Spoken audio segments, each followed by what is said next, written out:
जुगो जुगे अटल छतर चवर तख्त दे मालिक सतगुरां दी पावन पवित्र हजूरी विच जुड़ बैठे सत संगी जनों, अज दा ये पावन मुख वाक गुरु अर्जुन देव सतगुरां दी मुबारक रसना तो उचारण किया होया जैतसरी राग दे अंदर सतगुरां दे मुबारक अंग 700 के उपर दर्ज है। इस पावन हुक्म इस पावन मुख वाक दे अंदर जिहड़ा पावन उपदेश गुरु साहब जी ने सानू अज बख्शिश किया है, जिस गलों मेरे पातशाह जी ने सानू अज समझाया है, उन्होंने अज आपां विचारण का यतन करना है। सतगुरु कृपा करन, रहमत करन। विचारां दी आरंभता तो पहला करो गुरफतेह दी सांझ। वाहिगुरु जी का खालसा, वाहिगुरु जी की फतेह। अज दा ये पावन शब्द, पहला इस पावन शब्द का गुरु साहब जी ने सिरलेख बख्शिया है। जैतसरी इस राग का नाम है, जिस राग के अंदर इस पावन शब्द नूं उचारण किया गया। महला पंजवां। गुरु नानक साहब सतगुरां दी जोत दे पंजवें मालिक, पंजवां शरीर गुरु अर्जुन साहब सतगुरां दी रसना तो यह शब्द उचारिया है। घर तीजा इहदा संबंध ताल दे नाल है कि इस शब्द नूं राग जैतसरी दे अंदर गाया जावे ते किस ताल दे अंदर, ये पातशाह जी ने घर तीजे विच दस दिता। उपरंत मंगल उचारिया एक ओंकार के ओ एक है, उहदे वर्गा कोई दूजा इस कायनात दे अंदर मौजूद नहीं। तुद बिन दूजा नाही कोई, तू करतार करहे सो होए। वो एक है, उहदी सत्या ही वरत रही है पूरी कायनात दे अंदर। तो जिहड़ा एक है, कहते सतगुर प्रसाद गुरु की कृपा नाल मिलदा है। उहदा मिलाप जिहड़ा इन्हां गुरु दीयां रहमतां, गुरु दीयां बख्शिशां दे नाल है। उपरंत अज का ये पावन शब्द इत्थे पातशाह जी ने अज जिहड़ा सानू समझाया, जां जिहड़ा इस शब्द के अंदर जिक्र किया या समझाउण का तरीका वरतिया, कहते भाई इस संसार के अंदर आके असी बड़े अपने मित्र बना लेंदे हां। असी बड़े अपने रिश्ते नाते बना लेंगे इस कायनात, इस संसार के अंदर आके। तो शुरुआत जिहड़ी हुंदी है ना, वो माँ ते बाप तो हुंदी है। विद्वान सज्जन कहते हैं कि पहला रिश्ता जिहड़ा है ना, वो माँ नाल बनदा है। ते सतगुरां ने बाणी के अंदर भी इसका जिक्र किया है कि पहला रिश्ता माँ नाल ही बनदा है। पहला प्यार लगा थन दुध, सच्चाई है। दूजा माए बाप की सुध। पहला जिहड़ा प्यार पातशाह ने खैर इत्थों तक कह दिता कि पहला तो माँ के दुध नाल बनदा है, माँ ते बाप बाद विच आउंदे हैं। पहला प्यार लगा थन दुध, फिर दूजे नंबर ते माँ है ते बाप है, फिर तीजे नंबर ते भैया भाभी बेब। प्रथम है प्यार लगा थन दुध, दूजा माए बाप की सुध, तीजा भैया भाभी बेब बेब बेबे वड्डी भैन। असल दे अंदर असी इन्हां दे नाल प्यार पा लिया, इन्हां नूं अपने बना लिया। चाहे वह माँ बाप हैं, चाहे वह भैन है, भरा है, कुटुंब है, कबीला है। असी अपनी जिंदगी के अंदर इस गल नूं भी समझण लग पे कि ये सारे अपने हैं, साडे अपने हैं।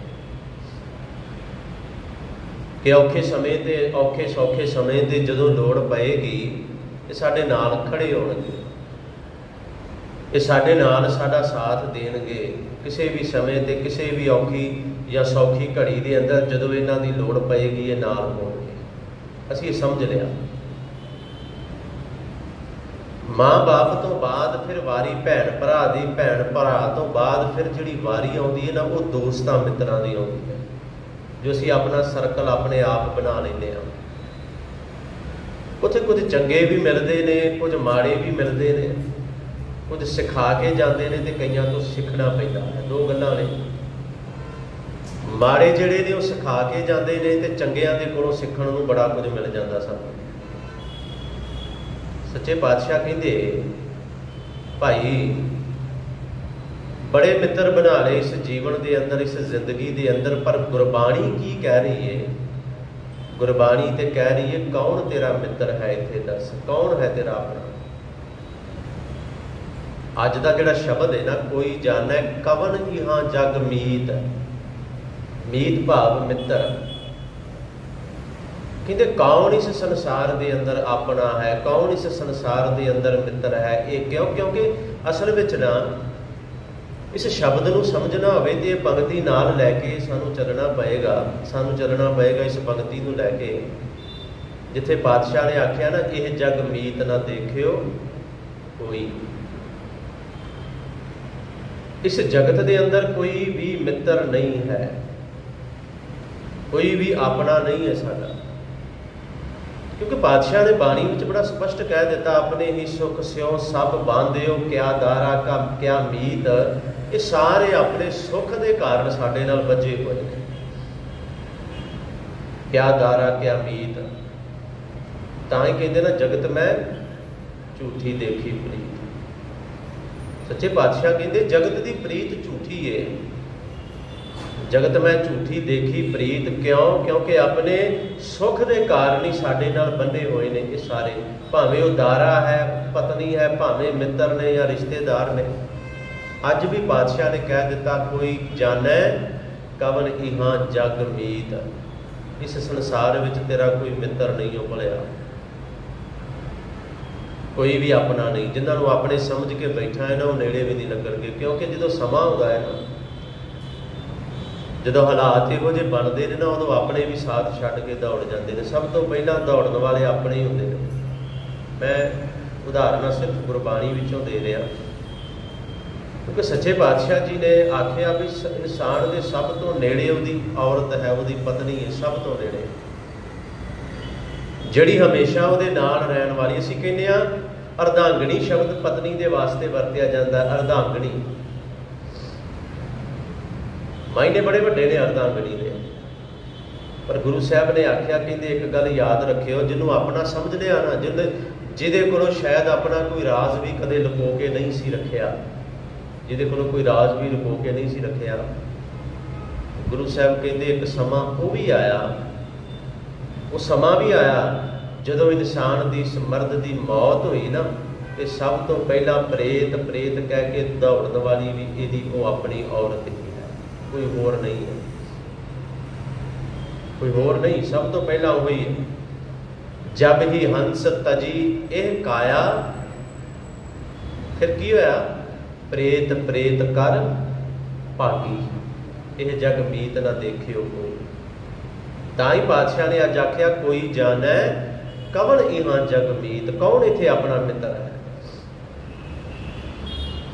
क्योंकि जिस होए कृपाल सोई बिद बुझै, सच्चे पातशाह कहते जिहदे ते कृपाल परमात्मा ने कृपा कर दी, सिर्फ वही इस गल नूं समझदा है, सिर्फ वही इस गल नूं बुझदा है, ताकि निर्मल रीत, फिर उहदे जीवन की रीत जिहड़ी वो निर्मल हो जाती, पवित्र हो जाती है। वो इन्हां मोह दे बंधना तो बिल्कुल अलग हो जाता है। मित्र कोई अपना नहीं, साजन कोई अपना नहीं। इत्थे इको एक सज्जन है जिहदे बारे गुरु नानक साहब ने आख्या सी ना, सज्जन सेई किहड़े? सज्जन सेई नाल मैं चलदियां नाल चलन। ये भावें शब्द सज्जन ठग नूं संबोधन करके गुरु साहब ने आख्या है, सज्जन ठग। जदों उहदे नाल विचार हो रही सी ना, आख्या सी पातशाह ने नाम की कहंदा जी सज्जन। गुरु साहब ने आख्या नाम ते सज्जन है, काम भी सज्जना वाले करिया कर। जे नाम सज्जन है ਤੇ ਸੱਜਣਾ ਵਾਲੇ ਕੰਮ ਵੀ ਤੇ ਤੈਨੂੰ ਕਰਨੇ ਚਾਹੀਦੇ ਨੇ ਨਾ। ਅਸਲ ਵਿੱਚ ਪਾਤਸ਼ਾਹ ਕਹਿੰਦੇ ਭਲਿਆ ਸੱਜਣ ਉਹ ਹੈ, ਸੱਜਣ ਸਹੀ ਨਾਲ ਮੈਂ ਚੱਲਦਿਆਂ ਨਾਲ ਚਲਨ। ਕਹਿੰਦੇ ਜਿਹੜਾ ਚੱਲਦਿਆਂ ਦੇ ਨਾਲ ਚੱਲਦਾ ਹੈ ਤੇ ਜਿੱਥੇ ਲੇਖਾ ਮੰਗੀਐ ਤਿੱਥੈ ਖੜੇ ਦਿਸ਼ਨ। ਆ ਸੱਜਣ ਹਨ ਜਿੱਥੇ ਲੇਖਾ ਮੰਗਿਆ ਜਾਂਦਾ ਹੈ। ਉਹ ਨਹੀਂ ਕਿ ਜਬ ਹੀ ਹੰਸ ਤਜੀ ਇਹ ਕਾਇਆ ਪ੍ਰੇਤ, ਪ੍ਰੇਤ ਕਰ ਭਾਗੀ। ਉਹ ਤੇ ਪ੍ਰੇਤ ਪ੍ਰੇਤ ਕਹਿ ਕੇ ਉਸੇ ਵੇਲੇ ਹੀ ਦੌੜ ਗਈ, ਉਹ ਤੇ ਉਸੇ ਵੇਲੇ ਦੌੜ ਗਈ ਨਾ। ਪਾਤਸ਼ਾਹ ਕਹਿੰਦੇ ਨਹੀਂ ਭਲਿਆ ਸੱਜਣ ਉਹ ਹੈ ਕਿਹੜਾ, ਜਿਹੜੇ ਚੱਲਦਿਆਂ ਨਾਲ ਚੱਲਣ ਤੇ ਜਿੱਥੇ ਲੇਖਾ ਮੰਗੀ ਹੈ। ਜਿੱਥੇ ਲੇਖਾ ਮੰਗਿਆ ਜਾਂਦਾ ਉੱਥੇ ਖੜੇ ਹੁੰਦੇ ਨੇ ਸਾਡੇ ਨਾਲ, ਉੱਥੇ ਖੜੇ ਦਿਸਣ। ਇਹ ਜਗ ਮੀਤ ਨਾ ਦੇਖਿਓ ਕੋਈ, ਕੋਈ ਜਾਣੈ ਕਵਣ ਇਹਾਂ ਜਗ ਮੀਤ। ਜਿਸ ਹੋਏ ਕਿਰਪਾਲ ਸੋਈ ਬਿਦ ਪੂਜੈ ਤਾਕੀ ਨਿਰਮਲ ਰੀਤ। ਪਾਤਸ਼ਾਹ ਕਹਿੰਦੇ ਇਹ ਜਿਹਦੇ ਤੇ ਕਿਰਪਾ ਹੋਏਗੀ ਨਾ ਉਹੀ ਇਸ ਗੱਲ ਨੂੰ ਬੁੱਝਦਾ ਹੈ, ਉਹੀ ਇਸ ਗੱਲ ਨੂੰ ਸਮਝਦਾ ਹੈ ਤੇ ਉਹਦੇ ਜੀਵਨ ਦੀ ਜਿਹੜੀ ਰੀਤ ਹੈ ਉਹ ਬੜੀ ਨਿਰਮਲ ਹੋ ਜਾਂਦੀ, ਬੜੀ ਪਵਿੱਤਰ ਹੋ ਜਾਂਦੀ। ਜਿਹਨੇ ਇਸ ਗੱਲ ਨੂੰ ਸਮਝ ਲਿਆ ਕਿ ਇੱਥੇ ਕੋਈ ਵੀ ਆਪਣਾ ਨਹੀਂ। ਕੋਸ਼ਿਸ਼ਾਂ ਤੇ ਅਸੀਂ ਕਰਦੇ ਹਾਂ, ਕਈ ਨੇ ਜਿਨ੍ਹਾਂ ਨੇ ਸਮਝ ਲਿਆ, ਜਿਹੜੇ ਕਹਿੰਦੇ ਨੇ ਨਾ ਅਰਦਾਸ ਕਰਦੇ ਨੇ ਗੁਰੂ ਸਾਹਿਬ ਦੇ ਅੱਗੇ, ਹਮ ਅਵਗੁਣ ਭਰੇ ਏਕ ਗੁਣ ਨਾਹੀ ਅੰਮ੍ਰਿਤ ਛਾੜ ਬਿਖੈ ਬਿਖ ਖਾਈ। ਉਹ ਕਹਿੰਦੇ ਨੇ ਮਾਇਆ ਮੋਹ ਭਰਮ ਪੈ ਭੁੱਲੇ ਸੁਤਦਾਰ ਆਸਿਓ ਪ੍ਰੀਤ ਲਗਾਈ। ਵੀ ਅਸੀਂ ਮਾਇਆ ਤੇ ਮੋਹ ਦੇ ਭਰਮ ਵਿੱਚ ਪੈ ਕੇ ਭੁੱਲੇ ਹਾਂ, ਤਾਂ ਕਰਕੇ ਸਾਡੀ ਪ੍ਰੀਤ ਇਹਨਾਂ ਦੇ ਨਾਲ ਲੱਗ ਗਈ ਹੈ। ਇਹ ਉਹ ਨੇ ਜਿਸ ਹੋਏ ਕਿਰਪਾਲ ਸੋਈ ਬਿਦ ਪੂਜੈ। ਰਹਾਓ ਵਿਸ਼ਰਾਮ ਦੇ ਕੇ ਬੜੇ ਕਮਾਲ ਦੇ ਬਚਨ ਗੁਰੂ ਸਾਹਿਬ ਨੇ ਕਹੇ। ਕਹਿੰਦੇ ਮਾਤ ਪਿਤਾ ਬਨਤਾ ਸੁਤ ਬੰਦਪ ਇਸ਼ਟ ਮੀਤ ਅਰ ਭਾਈ। ਕਿਨੇ ਉਹ ਹੁਣ ਕੌਣ ਕੌਣ ਹਨ? ਜਿਨ੍ਹਾਂ ਨੂੰ ਆਖਿਆ ਨੇ ਜਗ, ਜਿਨ੍ਹਾਂ ਨੂੰ ਆਖਿਆ ਕਵਣ ਜਾਣੈ ਵੀ ਇੱਥੇ ਕੋਈ ਵੀ ਮਿੱਤਰ ਨਹੀਂ, ਕੋਈ ਜਾਣੈ ਕਵਣ ਹੀ ਹਾਂ ਜਗ ਮੀਤ। ਉਹਨਾਂ ਵਿੱਚ ਕੌਣ ਕੌਣ ਹਨ? ਪਹਿਲਾ ਨਾਮ ਮੇਰੇ ਪਾਤਸ਼ਾਹ ਨੇ ਲਿਆ ਹੈ ਮਾਤ, ਮਾਂ। ਦੂਜਾ ਹੈ ਪਿਤਾ, ਤੀਜਾ ਹੈ ਬਨਿਤਾ ਸੁਤ ਬੰਦਪ। ਸੁਣਿਓ, ਬਨਿਤਾ ਇਸਤਰੀ ਪਤਨੀ ਘਰ ਵਾਲੀ। ਸੁਤ, ਸੁਤ ਦਾ ਅਰਥ ਕੱਲਾ ਪੁੱਤਰ ਨਹੀਂ ਲਵਾਂਗੇ। ਸੁਤ ਸ਼ਬਦ ਦਾ ਭਾਵ ਹੈ ਧੀਆਂ ਪੁੱਤਰ, ਜਿਹੜੇ ਬੱਚੇ ਹਨ, ਸਾਡੀ ਔਲਾਦ ਹੈ। ਸੁਣਿਓ, ਮਾਤ ਪਿਤਾ ਬਨਿਤਾ ਸੁਤ ਬੰਦਪ। ਬੰਦਪ ਰਿਸ਼ਤੇਦਾਰ, ਇਸ਼ਟ, ਇਸ਼ਟ ਬੜੇ ਪਿਆਰੇ ਜਿਹੜੇ ਹਨ, ਮੀਤ ਪਿਆਰੇ ਮਿੱਤਰ, ਅਰ ਭਾਈ ਤੇ ਜਿਹੜੇ ਭਰਾ ਹਨ ਸਾਡੇ। ਫਿਰ ਸੁਣਿਓ ਕਿੰਨਾ ਕਿੰਨਾ ਦੇ ਨਾਮ ਲਏ। ਕੋਈ ਜਾਣੈ, ਕਹਿਣ ਦਾ ਭਾਵ ਇਹਨਾਂ 'ਚੋਂ ਕੋਈ ਆਪਣਾ ਨਹੀਂ ਹੈ, ਕੋਈ ਜਿਹਨਾਂ ਨੂੰ ਸਮਝਦੇ ਆ ਨਾ, ਹਾਂ ਇਹ ਸੰਸਾਰ ਤੱਕ ਸਾਡੇ ਨਾਲ ਸੀਮਤ ਹਨ। ਪਰ ਇੱਕ ਗੱਲ ਇਹ ਵੀ ਯਾਦ ਰੱਖੀਏ, ਇਹਨਾਂ ਵਿੱਚੋਂ ਬਹੁਤਾਤ ਸੰਸਾਰ ਵਿੱਚੋਂ ਵੀ ਸਾਥ ਛੱਡ ਜਾਂਦੇ ਨੇ। ਜਦੋਂ ਲੋੜ ਹੁੰਦੀ ਹੈ ਨਾ, ਜਦੋਂ ਸਮਾਂ ਉਹ ਜਿਹਾ ਆਉਂਦਾ ਹੈ, ਉਦੋਂ ਪਤਾ ਚੱਲਦਾ, ਉਦੋਂ ਸਾਥ ਛੱਡ ਜਾਂਦੇ ਨੇ, ਬਹੁਤ ਸਾਥ ਛੱਡਦੇ ਨੇ। ਮਾਤ ਪਿਤਾ ਬਨਤਾ ਸੁਤ ਬੰਦਪ ਇਸ਼ਟ ਮੀਤ ਅਰ ਭਾਈ। ਤੇ ਪਾਤਸ਼ਾਹ ਕਹਿੰਦੇ ਪੂਰਬ ਜਨਮ ਕੇ ਮਿਲੇ ਸੰਜੋਗੀ ਅੰਤਹ ਕੋ ਨਾ ਸਹਾਈ। ਭਲਿਆ ਇਹ ਤੇ ਪੂਰਬਲੇ ਤੇਰੇ ਜਨਮ, ਪੂਰਬ ਜਨਮ ਕੇ ਮਿਲੇ ਸੰਜੋਗੀ। ਪੂਰਬਲੇ ਜਨਮ ਦੇ ਸੰਜੋਗਾਂ ਦੇ ਕਰਕੇ ਇਹ ਤੈਨੂੰ ਮਿਲ ਗਏ, ਇਹਨਾਂ ਦਾ ਮਿਲਾਪ ਤੇਰੇ ਨਾਲ ਹੋ ਗਿਆ। ਪਰ ਗੱਲ ਸਮਝ ਲੈ, ਅੰਤਹ ਕੋ ਨਾ ਸਹਾਈ। ਅੰਤ ਵੇਲੇ ਕੋਈ ਵੀ ਇਹਨਾਂ ਚੋਂ ਤੇਰਾ ਸਹਾਈ ਨਹੀਂ ਬਣੇਗਾ।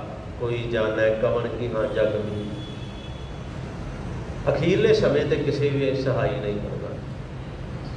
ਕਈ ਸਮਝ ਜਾਂਦੇ ਨੇ, ਇੱਕ ਪਿਓ ਪੁੱਤਰ ਸਨ, ਦੋਨੋਂ ਹੀ ਨੇ, ਘਰ ਵਿੱਚ ਕੋਈ ਹੋਰ ਜੀ ਨਹੀਂ, ਤੇ ਕਰਦੇ ਕੀ ਨੇ? ਚੋਰੀ ਦਾ ਕੰਮ। ਚੋਰੀ ਕਰਨੀ ਤੇ ਆਪਣਾ ਘਰ ਚਲਾਉਣਾ। ਪੁੱਤਰ ਛੋਟਾ ਸੀ, ਬਾਪ ਨੇ ਹੌਲੀ ਹੌਲੀ ਪੁੱਤਰ ਜਵਾਨ ਹੋਣ ਲੱਗ ਪਿਆ ਤੇ ਉਹਨੂੰ ਵੀ ਆਪਣੇ ਨਾਲ ਇਸ ਧੰਦੇ ਤੇ ਲਾ ਲਿਆ। ਜਾਣਾ ਰਾਤ ਨੂੰ ਘਰਾਂ ਵਿੱਚ ਸੰਨ ਲਾਉਣੇ, ਚੋਰੀਆਂ ਕਰਨੀਆਂ, ਚੋਰੀ ਕਰਕੇ ਤੇ ਆਉਣਾ। ਜਿੰਨੇ ਦਿਨ ਧਨ ਦੌਲਤ ਕੋਲ ਹੋਣੀ, ਉਹਦੇ ਪੈਸੇ ਕੋਲ ਹੋਣੇ, ਉਹਨਾਂ ਦਿਨ ਤੇ ਗੁਜ਼ਾਰਾ ਚੱਲਣਾ। ਜਿੱਦਣ ਖਤਮ ਹੋਣ ਲੱਗਣੇ ਨਾ, ਤੇ ਬਾਪ ਨੇ ਪੁੱਤਰ ਨੂੰ ਕਹਿਣਾ, ਚੱਲ ਪੁੱਤਰ ਚੱਲ ਫਿਰ ਚੱਲਦੇ ਆ ਚੋਰੀ ਕਰਨ। ਕੁਝ ਦਿਨਾਂ ਦਾ ਫਿਰ ਸਮਾਨ ਇਕੱਠਾ ਕਰਕੇ ਲੈ ਆਉਣੇ। ਬਸ ਇਸੇ ਤਰ੍ਹਾਂ ਜ਼ਿੰਦਗੀ ਚੱਲਦੀ ਰਹੀ। ਪੁੱਤਰ ਵੀ ਜਵਾਨ ਹੋ ਗਿਆ, ਹੌਲੀ ਹੌਲੀ ਬਾਪ ਦੀ ਜਗ੍ਹਾ ਉਹਨੇ ਲੈਣੀ ਸੀ। ਇੱਕ ਦਿਨ ਆਖਦੇ ਨੇ ਦੋਨੋਂ ਪਿਓ ਪੁੱਤਰ ਰਾਤ ਨੂੰ ਆਪਣੇ ਆਪਣੇ ਘੋੜਿਆਂ ਤੇ ਸਵਾਰ ਨੇ ਤੇ ਜਾ ਰਹੇ ਨੇ। ਇੱਕ ਪਿੰਡ ਦੇ ਬਾਹਰ ਨਿਕਲੇ, ਬਾਹਰੋਂ ਬਾਹਰ ਜਾ ਰਹੇ ਨੇ ਇੱਕ ਪਿੰਡ ਤੋਂ। ਤੇ ਹੋਇਆ ਕੀ? ਕਹਿੰਦੇ ਬਾਪ ਨੇ ਨਾ ਘੋੜੇ ਨੂੰ ਰੋਕ ਲਿਆ। ਜਦੋਂ ਬਾਪ ਨੇ ਘੋੜੇ ਨੂੰ ਰੋਕਿਆ ਤੇ ਪੁੱਤਰ ਨੇ ਵੀ ਰੋਕਣਾ ਸੀ, ਸੁਭਾਵਿਕ ਜੀ ਗੱਲ, ਪੁੱਤਰ ਨੇ ਵੀ ਰੋਕ ਲਿਆ। ਪੁੱਤਰ ਨੇ ਪੁੱਛਿਆ, ਬਾਪੂ ਕੀ ਗੱਲ ਹੋ ਗਈ? ਆਪਾਂ ਤੇ ਚੋਰੀ ਕਰਨ ਚੱਲੇ ਸੀ, ਇੱਥੇ ਕਿਉਂ ਰੁਕ ਗਏ? ਤੇ ਬਾਪ ਕਹਿੰਦਾ, ਪੁੱਤਰ ਉਹ ਦੇਖ ਜਿਹੜਾ ਸਾਹਮਣੇ ਘਰ ਨਜ਼ਰ ਆਉਂਦਾ ਹੈ ਨਾ, ਜਿਸ ਘਰ ਵਿੱਚ ਦੀਵਾ ਜਗਦਾ ਪਿਆ ਹੈ, ਜਿਸ ਘਰ ਵਿੱਚ ਦੀਵਾ ਜਗਦਾ ਪਿਆ ਨਾ, ਦੇਖ। ਪੁੱਤਰ ਕਹਿੰਦਾ, ਹਾਂ ਬਾਪੂ ਵੇਖ ਲਿਆ। ਦੱਸੋ ਕੀ ਗੱਲ ਹੈ? ਆਪਾਂ ਉੱਧਰ ਚੋਰੀ ਕਰਨੀ ਅੱਜ? ਬਾਪ ਕਹਿੰਦਾ, ਨਹੀਂ ਉੱਧਰ ਚੋਰੀ ਨਹੀਂ ਕਰਨੀ। ਉਧਰ ਮੈਂ 20 ਵਾਰ ਚੋਰੀ ਕਰ ਚੁੱਕਿਆ, ਵੇਖ 20 ਵਾਰ, ਤੇ ਅੱਜ ਤੱਕ ਨਹੀਂ ਫੜਿਆ ਗਿਆ। 20 ਵਾਰੀ ਚੋਰੀ ਕੀਤੀ ਮੈਂ ਉਸ ਘਰ ਦੇ ਅੰਦਰ। ਉਹ ਵੇਖ ਜਿਸ ਘਰ ਦੇ ਅੰਦਰ ਦੀਵਾ ਜਗਦਾ ਪਿਆ। ਇਹਦੇ ਪੁੱਤਰ ਨੇ ਨਾ ਆਪਣੇ ਬਾਪ ਦੇ ਮੂੰਹ ਵੱਲ ਵੇਖਿਆ, ਉਸ ਘਰ ਵੱਲ ਵੇਖਿਆ ਜਿੱਧਰ ਦੀਵਾ ਜਗਦਾ ਸੀ, ਤੇ ਪੁੱਤਰ ਨੇ ਘੋੜਾ ਪਿਛਾਂਹ ਨੂੰ ਮੋੜ ਲਿਆ ਵਾਪਸ ਘਰ ਵੱਲ। ਬਾਪ ਨੇ ਪੁੱਛਿਆ, ਪੁੱਤਰ ਕੀ ਹੋ ਗਿਆ? ਘੋੜਾ ਪਿਛਾਂਹ ਕਿਉਂ ਮੋੜ ਲਿਆ? ਕਾਰਨ ਕੀ ਹੈ? ਤੇ ਪੁੱਤਰ ਨੇ ਬੋਲ ਗਏ ਸਨ, ਬਾਪੂ ਜਿਨ੍ਹਾਂ ਨੂੰ 20 ਵਾਰ ਤੂੰ ਲੁੱਟਿਆ ਉਹਨਾਂ ਦੇ ਘਰ ਅੱਜ 20 ਦੀਵਾ ਜਗਦਾ ਪਿਆ। ਜਿਨ੍ਹਾਂ ਨੂੰ ਤੂੰ 20 ਵਾਰ ਲੁੱਟਿਆ ਉਹਨਾਂ ਦੇ ਅੱਜ ਵੀ ਦੀਵਾ ਜਗਦਾ ਪਿਆ ਹੈ, ਤੇ ਸਾਡੇ ਘਰ ਅਸੀਂ ਹਜ਼ਾਰਾਂ ਲੋਕਾਂ ਨੂੰ ਲੁੱਟ ਚੁੱਕੇ, ਸਾਡੇ ਘਰ ਤੇ ਅੱਜ ਵੀ ਦੀਵਾ ਨਹੀਂ ਜਗਦਾ, ਸਾਡੇ ਤੇ ਅੱਜ ਵੀ ਦੀਵਾ ਨਹੀਂ ਜਗਦਾ। ਇਹ ਅਸਲੀਅਤ ਹੈ, ਚੋਰਾਂ ਦੇ ਕੱਪੜੇ ਡਾਂਗਾਂ ਦੇ ਗੱਜ ਹੁੰਦੇ ਆ, ਕੁਦਰਤੀ ਗੱਲ ਹੈ। ਅਸੀਂ ਦੁਨੀਆ ਨੂੰ ਲੁੱਟ ਲਿਆ, ਇੰਨਾ ਕੁਝ ਕਰ ਲਿਆ, ਸਾਡੇ ਘਰ ਤੇ ਅੱਜ ਵੀ ਦੀਵਾ ਜਗਾਉਣ ਨੂੰ ਕੁਛ ਨਹੀਂ, ਅੱਜ ਵੀ ਨਹੀਂ ਜਗਦਾ। ਤੇ ਜਿਨ੍ਹਾਂ ਨੂੰ 20 ਵਾਰ ਤੋਂ ਲੁੱਟਿਆ ਉਹਨਾਂ ਦੇ ਦੀਵਾ ਅੱਜ ਵੀ ਜਗਦਾ ਪਿਆ। ਤੂੰ ਮੇਰਾ ਮਿੱਤਰ ਨਹੀਂ ਬਾਪੂ। ਪੁੱਤਰ ਦੇ ਬੋਲ ਸਨ, ਤੂੰ ਮੇਰਾ ਮਿੱਤਰ ਨਹੀਂ, ਕਿਉਂਕਿ ਜਿਸ ਪਾਸੇ ਤੂੰ ਮੈਨੂੰ ਲਾ ਦਿੱਤਾ ਨਾ, ਇਸ ਪਾਸੇ ਕੋਈ ਮਿੱਤਰ ਨਹੀਂ ਲਾਉਂਦਾ, ਇਸ ਪਾਸੇ ਕੋਈ ਦੁਸ਼ਮਣ ਹੀ ਲਾਉਂਦਾ ਹੈ। ਜਿਸ ਪਾਸੇ ਤੂੰ ਮੈਨੂੰ ਲਾਇਆ ਹੈ,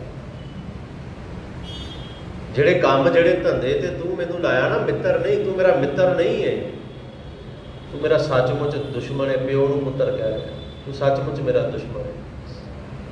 ਗੱਲ ਤੇ ਸਮਝ ਆਉਣ ਦੀ ਹੈ ਨਾ, ਜਦੋਂ ਸਮਝ ਆ ਗਈ। ਹੁਣ ਜਦੋਂ ਪੁੱਤਰ ਨੇ ਬੋਲ ਕਹੇ ਨਾ ਬਾਪੂ ਨੂੰ, ਬਾਪੂ ਤੂੰ ਮੇਰਾ ਦੁਸ਼ਮਣ ਹੈ, ਬਾਪ ਨਹੀਂ ਤੂੰ ਮੇਰਾ, ਤੂੰ ਮੈਨੂੰ ਇਸ ਪਾਸੇ ਲਾਇਆ। ਜਿਹੜੇ ਕਿਰਤ ਕਰ ਰਹੇ ਨੇ, ਕਿਰਤ ਕਰਦਿਆਂ ਹੋਇਆਂ ਵੀ ਉਹਨਾਂ ਦੇ ਘਰ ਅੱਜ ਦੀਵਾ ਜਗਦਾ, ਸਭ ਕੁਝ ਹੈ, ਤੇ ਅਸੀਂ ਜਿਹੜੇ ਇੱਕੋ ਰਾਤ 'ਚ ਲੁੱਟ ਕੇ ਸਾਰਾ ਕੁਝ ਉਹਨਾਂ ਦਾ ਲੈ ਆਉਂਦੇ ਹਾਂ, ਸਾਡੇ ਤੇ ਅੱਜ ਤੱਕ ਦੀਵਾ ਨਹੀਂ ਜਗਦਾ। ਭਾਵ ਸਾਡੇ ਤੇ ਕੱਖ ਵੀ ਪੱਲੇ ਨਹੀਂ ਹੈਗਾ। ਇਹ ਸੱਚਾਈ ਹੈ। ਕਹਿੰਦੇ ਪੁੱਤਰ ਦੇ ਬੋਲ ਤੇ ਬਾਪ ਦਾ ਜੀਵਨ, ਫਿਰ ਸੱਚਮੁੱਚ ਉੱਥੇ ਮਿੱਤਰ ਬਣੇ ਨੇ। ਫਿਰ ਪਿਓ ਤੇ ਪੁੱਤਰ, ਬਾਪ ਤੇ ਬੇਟਾ ਸੱਚਮੁੱਚ ਮਿੱਤਰ ਬਣੇ ਨੇ। ਪਰ ਅਸਲ ਦੇ ਵਿੱਚ ਮੇਰੇ ਪਾਤਸ਼ਾਹ ਨੇ ਆਖਿਆ, ਜਦੋਂ ਅਖੀਰਲਾ ਸਮਾਂ ਆਉਂਦਾ ਹੈ ਨਾ, ਕਿਉਂਕਿ ਪੂਰਬ ਜਨਮ ਕੇ ਮਿਲੇ ਸੰਜੋਗੀ, ਅੰਤਹ ਕੋ ਨਾ ਸਹਾਈ। ਕੌਣ? ਜਿਨ੍ਹਾਂ ਦਾ ਜ਼ਿਕਰ ਕਰ ਦਿੱਤਾ, ਮਾਤ ਪਿਤਾ ਬਨਤਾ ਸੁਤ ਬੰਧਪ ਇਸ਼ਟ ਮੀਤ ਅਰ ਭਾਈ। ਵੇਖੋ ਸਭ ਦੇ ਨਾਮ ਆ ਗਏ, ਮਾਂ ਹੈ, ਬਾਪ ਹੈ, ਪੁੱਤਰ ਧੀਆਂ ਹਨ, ਬੰਧਪ ਰਿਸ਼ਤੇਦਾਰ ਹਨ, ਮਿੱਤਰ ਹਨ, ਭੈਣ ਭਰਾ ਹਨ, ਸਭ ਦਾ ਜ਼ਿਕਰ ਆ ਗਿਆ। ਬਾਦਸ਼ਾਹ ਕਹਿੰਦੇ ਇਹਨਾਂ 'ਚੋਂ ਕੋਈ ਵੀ ਤੇਰਾ ਸਹਾਇਕ ਨਹੀਂ। ਹਾਂ, ਪੂਰਬਲੇ ਜਨਮਾਂ ਦੇ ਸੰਜੋਗਾਂ ਦੇ ਕਾਰਨ ਇਸ ਵਾਰ ਮਿਲ ਜ਼ਰੂਰ ਗਏ ਨੇ ਤੈਨੂੰ, ਪਰ ਜਿੰਨਾ ਚਿਰ ਤੇਰਾ ਸਰੀਰ ਹੈ ਉਹਨਾਂ ਚਿਰ ਇਹ ਤੇਰੇ ਆਪਣੇ ਨੇ। ਜਦੋਂ ਸਰੀਰ ਖਤਮ ਹੋ ਗਿਆ, ਉਦੋਂ ਸਭ ਖਤਮ ਹੋ ਗਿਆ, ਉਦੋਂ ਫਿਰ ਜ਼ੀਰੋ ਤੋਂ ਸ਼ੁਰੂ ਹੈ। ਇਹ ਗੱਲ ਸਮਝ ਲਈਏ। ਅਸੀਂ ਸਮਝਦੇ ਹਾਂ ਕਿ ਜੀਵਨ ਆਏਗਾ, ਨਵਾਂ ਆਏਗਾ, ਫਿਰ ਨਵਾਂ ਆਏਗਾ, ਪਰ ਮੈਂ ਬੇਨਤੀ ਕਰਾਂ, ਅੱਗੇ ਆਏਗਾ ਪਰ ਜ਼ੀਰੋ ਤੋਂ ਸ਼ੁਰੂਆਤ ਹੋਏਗੀ ਫਿਰ,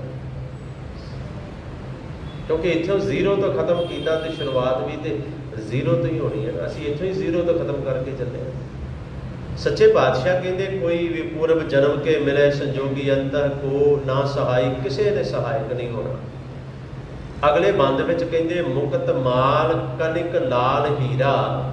ਮੁਕਤ ਮਾਲ, ਮਾਲ ਦਾ ਅਰਥ ਹੈ ਮਾਲਾ, ਮੋਤੀਆਂ ਦੀ ਮਾਲਾ, ਬੜੀ ਕੀਮਤੀ, ਮੁਕਤ ਮਾਲ। ਕਨਿਕ, ਕਨਿਕ ਦਾ ਅਰਥ ਹੈ ਸੋਨਾ, ਮੋਤੀਆਂ ਦੀ ਮਾਲਾ ਬੜੀ ਬੇਸ਼ਕੀਮਤੀ। ਕਨਿਕ ਸੋਨਾ, ਲਾਲ ਹੀਰਾ, ਹੀਰੇ ਜਵਾਹਰਾਤ, ਲਾਲ ਪੰਨੇ ਆਦਿ। ਕਹਿੰਦੇ ਸਭ ਕੁਝ ਜੋੜ ਜੋੜ ਕੇ ਬੜਾ ਰੱਖ ਲਿਆ, ਬੜਾ ਜੋੜ ਲਿਆ, ਸਭ ਕੁਝ ਜੋੜ ਲਿਆ।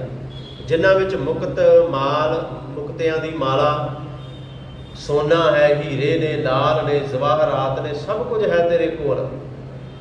मन रंजन की माया। पातशाह कहते ये मनोरंजन की माया है, दिल नूं बहलाउण वाली माया है, जो कुछ जोड़ जोड़ के रख रहा है। मुक्त माल कणिक लाल हीरा, मनोरंजन की माया। पर एक गल है, कहते इन्ना कुछ होने के बावजूद भी हा हा करत बिहानी अवध है।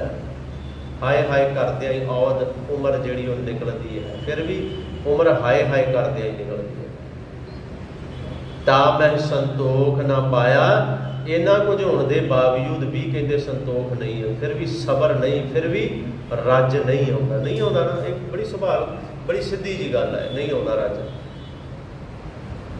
तां ही गुरु नानक साहब ने बाणी की शुरुआत में कह दिता सी कि भुखिया भुख ना उतरी जे बन्ना पुरियां भार। 14 पुरियां दे सारे पदार्थ जिन्ने भी ने, जो कुछ भी है, एक बंदे नूं दे दिता जाए ना, ਉਹਦੇ अंदरली भुख फिर भी खत्म नहीं होगी, ਉਹਨੂੰ संतोख फिर भी नहीं आना। सोचता है कि होर भी कुछ होवे तो मैनूं मिल जाए, कि मेरे को ही आ जाए सब कुछ। हा हा करत बिहानी अवध है, हाय हाय करदे औद गुजरदी है। तां मैं संतोख ना पाया, संतोख कहते फिर भी नहीं आता। कि जिन्ना अज है ये असलीयत है। असी जिस दिन साइकिल सी ना साडे कोल साइकिल, उस दिन सोचते सी कोई मोटरसाइकिल वाला स्कूटर वाला कोलों लंघिया तो रब्बा सानू भी स्कूटर दे दे। बाइक के मोटरसाइकिल तो बहुत घट सन। जिस दिन स्कूटर या मोटरसाइकिल मिलया उदों कार वाला कोलों लंघिया तो रब्बा सानू भी कार दे दे, बस बहुत इन्नी को मिल जाए। ये कुछ चलता है, सच्चाई असलीयत है, ये कुछ साडे नाल हुंदा है। वो फिर सबर जिहड़ा है ना, संतोख आउंदा ही नहीं। हौली हौली हौली हौली तृष्णा जिहड़ी है ना वो वधदी जाती है। तृष्णा बिरले की बुझदी है, हर किसी की नहीं। सच्चे बादशाह कहते वो वधदी जाती है, फिर संतोख जिहड़ा वो आउंदा ही नहीं है, रज नहीं आउंदा। तां मैं संतोख ना पाया। अगले बंद विच कहते हस्त रथ। ये विश्राम ध्यान नाल सुनियो, थोड़ी जी पंक्ति ध्यान नाल सुनने वाली है, क्योंकि अर्थां दे नाल इहदे विश्राम लगणगे। कहते हस्त रथ, वो रथ बड़े सोहने सोहने ते हाथी आद। फिर कहते असव पवन तेज।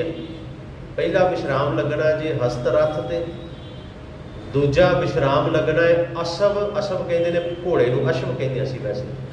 पवन तेज, घोड़ा जिहड़ा हवा वर्गा तेज होवे, बड़ी रफ्तार जिहदी होवे, बड़ी स्पीड नाल चलदा होवे। हस्त रथ अश्व पवन तेज। फिर है धनी भूमन चतुरांगा। धनी धनवान दौलत वाला, भूमन भूमिया का मालक, भूमन भूमि का मालक, जमीन जायदाद जिहदे कोल बड़ी होवे। ते चतुरांगा, चतुरांगा का जिहड़ा शाब्दिक अर्थ बड़े कमाल का है। चतुरांगा जिहदे कोल 4 तरह की फौज भी होवे,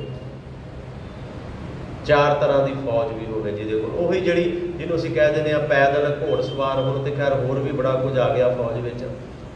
4 तरह की कहते फौज चतुरांगा जिहदे कोल होवे, भाव बलवान बड़ा होवे। वेखो हस्त रथ अशव पवन तेज, धनी भूमन चतुरांगा। संग ना चालियो इन मैं कछुआ। इन्ना कुछ है पर इहदे विचों कुछ भी तेरे नाल नहीं जाएगा, कुछ भी नाल नहीं जाना। की कहते पातशाह ऊठ सिधायो नांगा, नांगे आवन नांगे जाना। जिवें आया सै बिना कपड़ियां तो ऊठ सिधायो नांगा, उन्हें बिना कपड़ियां तो एक दिन चला जाए, कुछ भी हाथ नहीं आना। ये साडी हालत है। सच्चे पातशाह ने बाणी विच सानू समझाया, उदाहरणा बड़ियां दित्तियां। जदों गुरु साहब ने आख्या ना कि बड़ा बलवान तू राजा होवे, सब कुछ तेरे कोल होवे, ते सब कुछ कोल होने के बावजूद भी इन्ना बलवान होवे, वड्डे वड्डे राजे आके भी तेरे अगे सिर झुकाउंदे होण, इन्ना कुछ होने के बावजूद भी। पर पातशाह कहते समझ लै अंत को नांगे ही पाए पधारे। अंत नूं अखीर नूं नंगे पैरी जाना पड़ेगा, कुछ भी नाल नहीं जाना। जिन्ना कुछ भी साम साम जोड़ जोड़ रखते हैं ना, चाहे वो मुक्त माल कणिक लाल हीरा है, चाहे आ साडे कोल हस्त रथ है, असव पवन तेज है, धनी भूमन चतुरांगा, सब कुछ है साडे कोल। बादशाह कहते संग ना चालियो इन मैं कछु है। कुछ भी नाम नहीं जाना। ऊठ सिधायो नांगा, अखीर नूं आखदे ने ऊठ सिधायो नांगा। नांगा भाव बिना कपड़ियां तो आया सै ते उवें ही चला जाएगा। उस तरह ही अखीरले बंद विच फिर कहंदे हर के संत प्रीतम प्रभ कि वो जिहड़े हरि दे संत ने, जिहड़े परमात्मा नूं बड़े प्यारे ने, जिहड़ी बंदगी करन वाले हन, साध जन हन, जिहड़े ਉਹਦੇ ਨਾਲ जुड़े हुए ने, ਜਿਹੜੇ ਉਹਦੇ अनुसार वाहिगुरू ਦੇ अनुसार ਚੱਲਦੇ ਨੇ, ਕਹਿੰਦੇ ਤਾਕੈ ਹਰ ਹਰ ਗਾਈਐ। ਉਹਨਾਂ ਦੇ ਨਾਲ ਮਿਲ ਕੇ ਨਾ ਤੂੰ ਵੀ ਹਰ ਹਰ ਗਾ, ਪਰਮਾਤਮਾ ਪਰਮਾਤਮਾ ਉਹਦੇ ਨਾਮ ਨੂੰ ਜਪ, ਉਹਦਾ ਸਿਮਰਨ ਕਰ, ਉਹਦੀ ਬੰਦਗੀ ਕਰ। ਤਾਕੈ ਹਰ ਹਰ ਗਾਈਐ। ਤੇ ਫਿਰ ਕੀ ਹੋਏਗਾ ਜੇ ਕੁਝ ਕਰਾਂਗੇ? ਫਿਰ ਕੀ ਹੋਏਗਾ? ਪਾਤਸ਼ਾਹ ਕਹਿੰਦੇ ਨਾਨਕ ਈਹਾਂ ਸੁੱਖ, ਈਹਾਂ ਇੱਥੇ ਅੱਜ ਇੱਥੇ ਬੈਠੇ ਆ ਇਸ ਲੋਕ ਦੇ ਅੰਦਰ, ਇਸ ਜੀਵਨ ਦੇ ਅੰਦਰ, ਇਸ ਜਨਮ ਦੇ ਅੰਦਰ, ਈਹਾਂ ਸੁੱਖ, ਇੱਥੇ ਵੀ ਸੁੱਖ ਮਿਲੇਗਾ ਤੇ ਆਗੇ ਮੁਖ ਉਜਲ, ਅੱਗੇ ਉਜਲਾ ਮੁਖ ਲੈ ਕੇ ਜਾਏਗਾ। ਪਰ ਕਦੋਂ, ਕਿਵੇਂ? ਫਿਰ ਦੁਬਾਰਾ ਉਹ ਪੰਕਤੀ ਪੜ੍ਹੀਏ, ਹਰ ਕੇ ਸੰਤ ਪ੍ਰਿਯ ਪ੍ਰੀਤਮ ਪ੍ਰਭ ਕੇ ਤਾਂ ਕਹਿ ਹਰ ਹਰ ਗਾਈਐ।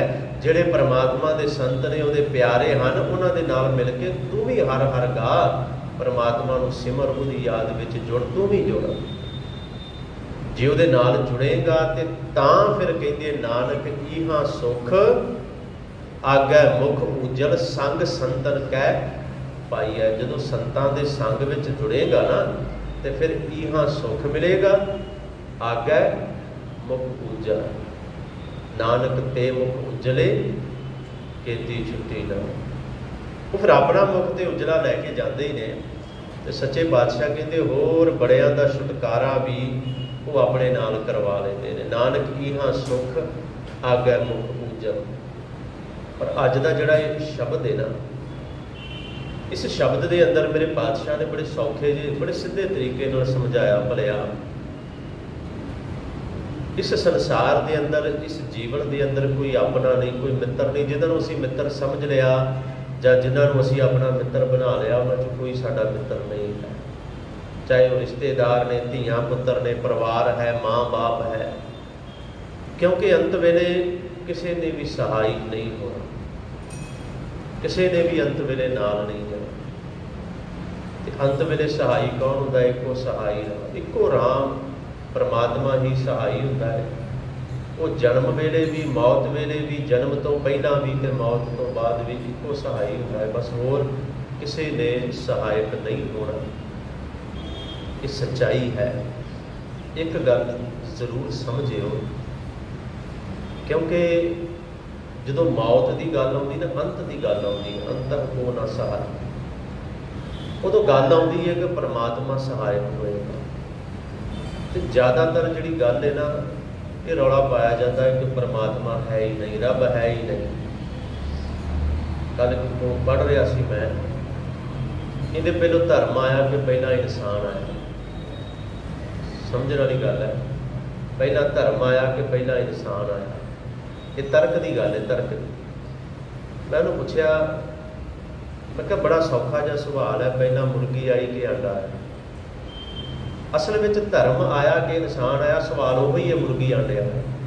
ਜਵਾਬ ਬਿਲਕੁਲ ਨਹੀਂ ਮਿਲੇਗਾ ਕਿਸੇ ਪਾਸਿਓਂ ਵੀ। ਪਰ ਇੱਕ ਗੱਲ ਹੈ, ਧਰਮ ਦੀ ਦੁਨੀਆ ਵਿੱਚ ਆਓਗੇ ਨਾ, ਤੇ ਜਦੋਂ ਇਹ ਗੱਲ ਕਹੀ ਜਾਏਗੀ ਕਿ ਪਰਮਾਤਮਾ ਨਹੀਂ ਹੈ, ਤੇ ਮੈਂ ਇੱਕ ਬੇਨਤੀ ਬੜੀ ਆਮ ਕਰਦਾ ਹੁੰਦਾ ਕਿ ਜਦੋਂ ਤੱਕ ਮੌਤ ਹੈ ਨਾ, ਮੌਤ, ਜਦੋਂ ਤੱਕ ਮੌਤ ਹੈ ਉਦੋਂ ਤੱਕ ਧਰਮ ਕਾਇਮ ਹੈ। ਜਦੋਂ ਤੱਕ ਮੌਤ ਹੈ ਉਦੋਂ ਤੱਕ ਪਰਮਾਤਮਾ ਹੈ। ਜਿਸ ਦਿਨ ਇਨਸਾਨ ਨੇ ਮੌਤ ਨੂੰ ਜਿੱਤ ਲਿਆ, ਫਿਰ ਵੇਖੀ ਜਾਏਗੀ। ਬਹੁਤ ਬਾਤ ਦੀਆਂ ਗੱਲਾਂ, ਬਹੁਤ ਜ਼ੋਰ, ਬੜਾ ਯਤਨ, ਬੜਾ ਕੁਝ ਹੋਇਆ ਮੌਤ ਨੂੰ ਜਿੱਤਣ ਲਈ। ਮੌਤ ਹੈ ਨਾ, ਪਤਾ ਇਨਸਾਨ ਕਿੱਥੇ ਚਲਾ ਗਿਆ ਮਰ ਕੇ, ਕਿੱਥੋਂ ਜਨਮ ਲੈ ਕੇ ਆਇਆ, ਆਏ ਕਿੱਥੇ ਆ, ਚੱਲੇ ਕਿੱਥੇ ਆ, ਪਤਾ ਸਾਨੂੰ ਕਿਸੇ ਨੂੰ? ਕਿ ਕੁਝ ਨਾ ਕੁਝ ਹੈ, ਇਹ ਸੱਤਿਆ ਹੈ, ਕੁਝ ਨਾ ਕੁਝ ਤਾਕਤ ਪਿੱਛੇ ਬੈਠੀ ਹੈ ਜਿਹੜੀ ਸਾਨੂੰ ਭੇਜਦੀ ਹੈ ਤੇ ਖਿੱਚ ਕੇ ਵਾਪਸ ਲੈ ਜਾਂਦੀ ਹੈ। ਤੇ ਫਿਰ ਸਮਝ ਲਓ ਰੱਬ ਵੀ ਪਰਮਾਤਮਾ। ਹਾਂ, ਉਹ ਸੱਤਿਆ ਨੂੰ ਪਰਮਾਤਮਾ ਦਾ ਨਾਮ ਅਸੀਂ ਦੇ ਦਿੱਤਾ। ਗੱਲ ਇਹ ਇੱਦਾਂ ਕਰ ਲਈਏ ਫਿਰ, ਜਿਹੜਾ ਇਹ ਕੁਝ ਕਰਦਾ ਹੈ, ਜਿਹੜਾ ਭੇਜਦਾ ਹੈ ਤੇ ਫਿਰ ਲੈ ਜਾਂਦਾ ਹੈ, ਅਸੀਂ ਕਹਿ ਦਿੰਦੇ ਹਾਂ ਕਿ ਅਸੀਂ ਉਹਨੂੰ ਵਾਹਿਗੁਰੂ ਦਾ ਨਾਮ ਦੇ ਦਿੱਤਾ, ਪਰਮਾਤਮਾ ਦਾ ਉਹ ਸੱਤਿਆ। ਸੋ ਸਤਿਗੁਰੂ ਰਹਿਮਤ ਕਰਨ ਪਾਤਸ਼ਾਹ ਕਹਿੰਦੇ ਅੰਤ ਵੇਲੇ ਕੋਈ ਸਹਾਇਕ ਨਹੀਂ, ਅੰਤ ਵੇਲੇ ਸਹਾਇਕ ਹੈ तो सिर्फ परमात्मा का नाम है, जिहदे नाल सच्चे पातशाह कहते इहां सुख आगे मुख उज्जल। इत्थे सुख है तो पातशाह कहते अगे जिहड़ा है मुख उजला है। सो सतगुरु रहमत करन।